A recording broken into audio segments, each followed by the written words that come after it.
Attention, le contenu de cette vidéo peut heurter la sensibilité des plus jeunes, vous êtes prévenus. N'ayez pas peur de laisser un pouce bleu, d'activer les notifications et de vous abonner si ce n'est pas déjà fait. Il y a un dessin animé du meurtre de ma famille.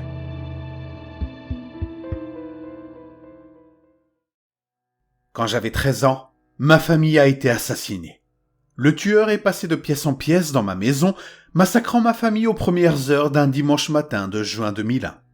Mon père a été tué le premier, la gorge tranchée profondément alors qu'il buvait sa première tasse de café. Ma sœur a été la suivante. Un oreiller lui recouvrait le visage alors qu'elle dormait dans sa chambre. Le lit et le sol étaient couverts de plumes ensanglantées lorsque le couteau a fini de transformer sa tête en une ruine cramoisie. Ma mère est morte sous la douche. Un morceau de tuyau métallique dentelé a transpercé le rideau de douche et lui a transpercé le torse avec une telle force qu'elle est restée clouée au mur de carreaux comme un papillon. Cet été-là, j'étais parti en camp musical et je ne devais rentrer à la maison qu'une semaine plus tard. J'étais en train d'éponger l'eau dans les toilettes des garçons quand j'ai vu ma tante à la porte, les yeux rougis et la voix tremblante, me dire qu'il s'était passé quelque chose et que je devais la suivre. J'ai tout de suite compris qu'il s'agissait de quelque chose de terrible, mais lorsqu'elle m'a raconté en quelques mots ce qui s'était passé, à savoir que quelqu'un était entré chez nous et avait assassiné ma famille, je me suis senti déconnecté de tout, y compris de ses paroles. Les jours suivants ont été un brouillard rouge de choc et de douleur, et mes premiers souvenirs clairs remontent à plus d'un mois après mon emménagement chez ma tante Judy et son amie Ernie. Ils ont été bons avec moi. J'ai eu des difficultés à l'école et avec mes amis pendant des années. Mais ils ont toujours été patients et gentils, me donnant sans cesse une deuxième et une troisième chance jusqu'à ce que je sois à court d'excuses pour les punir et me détester. Ils n'ont jamais découvert qui avait commis ces crimes ni pourquoi. Mes parents n'étaient ni riches ni influents. À ma connaissance, ils n'avaient ni ennemis ni rivaux. Et même s'il était toujours possible que ces meurtres aient été commis au hasard, leur précision ne semblait pas être l'œuvre d'un tueur en série dérangé. Au lycée, j'ai passé des années à élaborer la théorie selon laquelle il s'agissait d'un tueur en série local, mais celle-ci était principalement alimentée par le désespoir et de mauvaises recherches sur Internet. Je voulais attraper leur meurtrier, mais plus encore, je voulais comprendre pourquoi cela s'était produit. Peut-être qu'il ne donnerait jamais de réponse, mais si je pouvais au moins mettre un visage et un nom sur la personne qui avait détruit ma vie, ce serait un début. Mais cela ne s'est jamais produit. J'ai fini par aller dans une école d'art à l'université, et entre le travail, les cours et toutes les contraintes liées au fait de devenir adulte, mon obsession a commencé à s'estomper. J'ai honte de le dire, mais il y a maintenant des jours où je ne pense même plus à ma famille et comment elle m'a été enlevée. Je travaille dans un studio d'animation, au service de restauration. Mon travail consiste à réparer et à restaurer des séquences anciennes ou endommagées pour nos clients, et lorsque cela est possible, à transférer la version restaurée vers un format numérique à des fins de visionnage et d'archivage. Beaucoup de gens détestent ce genre de travail. Il est fastidieux, et même s'il rapporte beaucoup d'argent à l'entreprise, il n'est pas aussi prestigieux que le travail sur de nouvelles animations numériques ou des effets spéciaux. Mais moi, j'adore ça. Je peux prendre des choses auxquelles les gens tenaient autrefois et auxquelles ils ont consacré beaucoup de temps. Des choses qui, autrement, risqueraient de pourrir ou d'être perdues. Et je peux les réparer. Je peux leur redonner vie et les rendre comme neuves. Certaines personnes ne voient en elles que des dessins animés stupides, mais je ne suis pas d'accord. Et si vous m'aviez posé la question la semaine dernière, je vous aurais répondu qu'il n'y avait pas de meilleur travail au monde. Le colis était posé sur mon bureau jeudi dernier. Du papier brun enveloppait ce qui semblait être une petite bobine de film, attachée avec un morceau de ficelle grise. C'était étrange, mais pas tant que ça.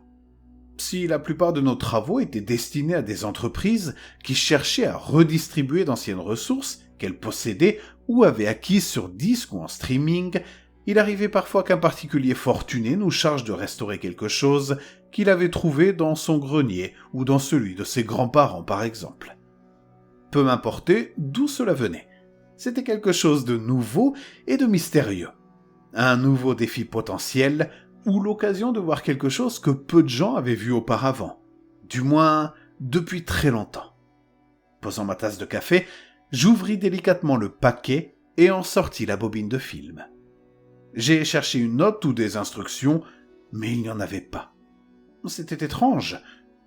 J'ai appelé le service administratif, mais au début, ils n'avaient aucune idée de quoi je parlais.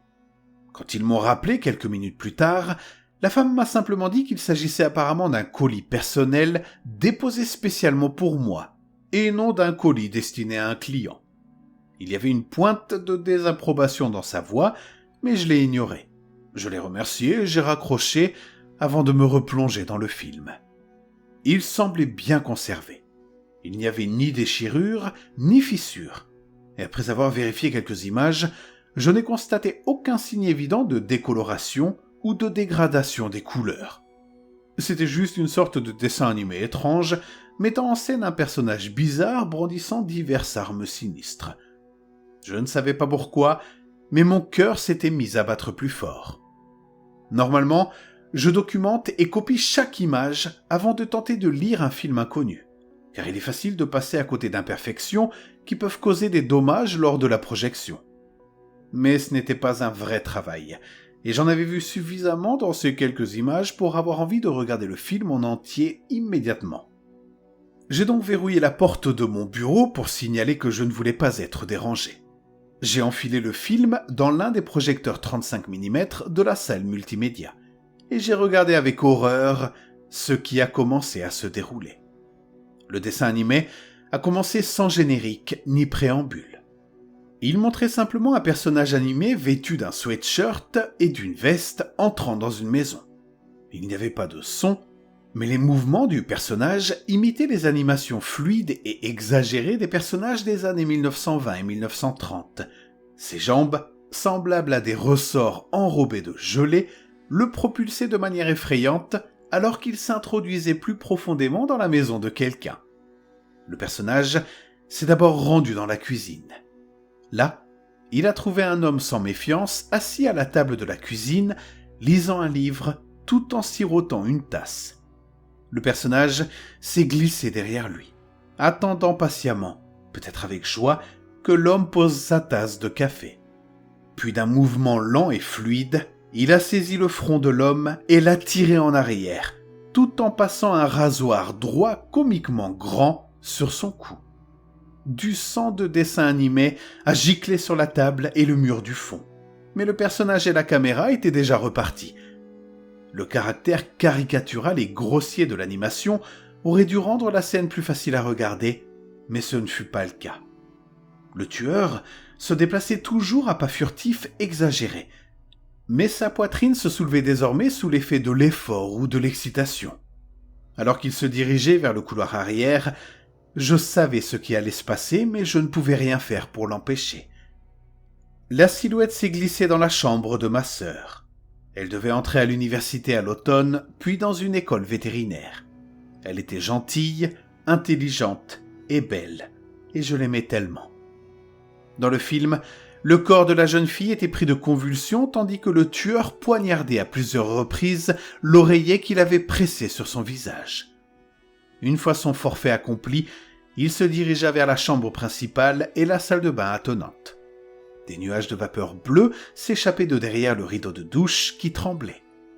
Tandis que la silhouette faisait signe à la caméra, comme pour dire au public d'attendre un instant ou de rester silencieux afin de ne pas alerter sa proie. Il ouvrit partiellement la fermeture éclair de son sweatshirt et en sortit un long tuyau dont l'une des extrémités était sinistrement tranchante. Dans la vie réelle, il aurait été impossible de cacher un objet aussi volumineux. Mais dans la logique caricaturale du film, je l'ai à peine remarqué avant que toute pensée ne m'échappe. Alors qu'il enfonçait le tuyau à travers le rideau et dans le corps de ma mère, des traînées de sang jaillirent sur le mur et tombèrent dans la baignoire, tandis qu'une petite main pâle tremblait pitoyablement derrière le rideau. Je serrai mes genoux si fort que j'en avais mal, mais je ne pouvais pas détourner le regard. Lorsque l'écran est devenu noir, j'ai expiré, pensant que c'était enfin terminé. Mon esprit s'est mis à tourner à toute vitesse. Qui m'avait envoyé cette vidéo ? Le tueur ? Après tout ce temps ? Ou alors c'était quelqu'un d'autre ? Quelqu'un qui m'avait fait une blague de mauvais goût en transformant ce qui était arrivé à ma famille en dessin animé ? Aucune de ces hypothèses ne semblait avoir beaucoup de sens, mais j'avais besoin de comprendre.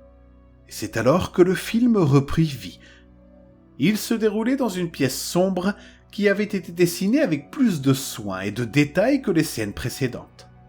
Au centre de l'image, un rayon de lune provenant d'une fenêtre voisine éclairait un garçon de dessin animé qui dormait d'un sommeil agité. La couette à fleurs et les lampes en porcelaine ornées sur les tables de chevet indiquaient clairement qu'il ne s'agissait pas de la chambre d'un petit garçon. C'était une chambre d'amis destinée davantage à la décoration qu'à accueillir des invités. Et elle avait déjà été préparée à la hâte face à une calamité inattendue. Je reconnaissais cette pièce. C'était ma chambre jusqu'à mon départ pour l'université. Mais elle n'avait plus été décorée ainsi depuis cette première nuit. C'était la première nuit que je passais avec eux. La nuit qui avait suivi le meurtre de ma famille. J'ai sursauté lorsque la silhouette encapuchonnée est soudainement apparue dans l'obscurité, à la lisière du clair de lune. Le tueur s'est penché sur le garçon du dessin animé avec une malveillance presque théâtrale. Et pendant un instant, je m'attendais à ce qu'il parle ou même qu'il tue cette version animée de moi-même. Au lieu de ça, une langue sombre s'est glissée hors de l'ombre de sa capuche, remontant le long du visage du garçon du dessin animé et ébouriffant ses cheveux. Là où la langue était passée, il y avait maintenant une marque rouge foncé. Le tueur s'est redressé, ses épaules tremblant silencieusement dans ce qui aurait pu être un rire. Puis le film est devenu tout noir. Au même moment, une douleur vive et humide me traversa le côté du visage et remonta jusqu'à mon cuir chevelu. Poussant un cri, je courus à la salle de bain pour me laver le visage. Il devait y avoir quelque chose sur ce film ou un contaminant provenant de quelque part. Et j'avais une réaction. Je devais laver soigneusement la zone, puis vérifier dans le miroir pour voir ce que... C'était la marque. La marque du dessin animé. Elle brillait sur le côté de mon visage comme une tache de naissance ou une vieille brûlure. Mais ça, ce n'était pas possible. Je n'avais ni brûlure, ni tache de naissance. Du moins, pas à ma connaissance. J'ai versé du savon dans ma main et j'ai frotté frénétiquement l'endroit. Cela ne me faisait plus mal, mais je sentais rapidement ma peau s'irriter sous mes coups. Je me suis forcé à arrêter, j'ai rincé le savon et j'ai posé une serviette en papier humide et froide sur la marque. C'était peut-être juste une éruption cutanée qui disparaîtrait. Je suis retourné dans l'autre pièce et j'ai constaté que l'écran était toujours noir, bien que la bobine continue à tourner sans signe d'épuisement du film. Je m'apprêtais à éteindre le projecteur lorsque l'écran s'est mis à grésiller. Une seule phrase déformée est apparue à l'écran avant que la machine ne s'éteigne d'elle-même. La phrase disait simplement « À bientôt, mon ami ».